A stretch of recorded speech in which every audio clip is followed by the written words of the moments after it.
ખેડા જિલ્લા એસઓજીએ વસો વિસ્તારમાંથી પરવાનગી વગર ચાલતી જેકે ટ્રેડર્સ ફટાકડાની ફેક્ટરી પર દરોડા પાડ્યા હતા। આ મામલે પોલીસે આરોપી જાવેદ હુસૈનની ધરપકડ કરી છે, જ્યારે અન્ય એક આરોપીને પકડવા ચક્રો ગતિમાન કર્યા છે। તપાસ દરમિયાન આવ્યું છે કે કલેક્ટર દ્વારા આરોપીનું ફટાકડા બનાવવાનું લાયસન્સ મોકૂફ રાખવા હોવા છતાંય ગેરકાયદેસર રીતે કારખાનું ધમધમતું હતું।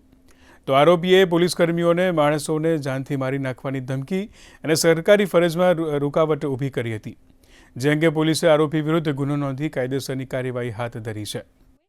એસઓજીની ટીમે એક સફળ રેડ કરી હતી। એમાં જેકે ટ્રેડર્સ નામની એક દુકાન હતી, જેના માલિક હતા જાવેદ હુસૈન, સફી મહેમદ શેખ અને એમના પત્ની કરિશ્મા બાનુ શેખ। એ બંને પોતાનું ફટાકડાની ફેક્ટરીમાં ફટાકડા બનાવવાનું લાયસન્સ કલેક્ટર કચેરી દ્વારા મોકૂફ હોવા છતાંય ઉત્પાદન કરી રહ્યા હતા અને પોતાના જાહેર સોસાયટીમાં આવેલા મકાનોમાં આ તૈયાર માલનો જોખમી રીતે સંગ્રહ કરી રહ્યા હતા।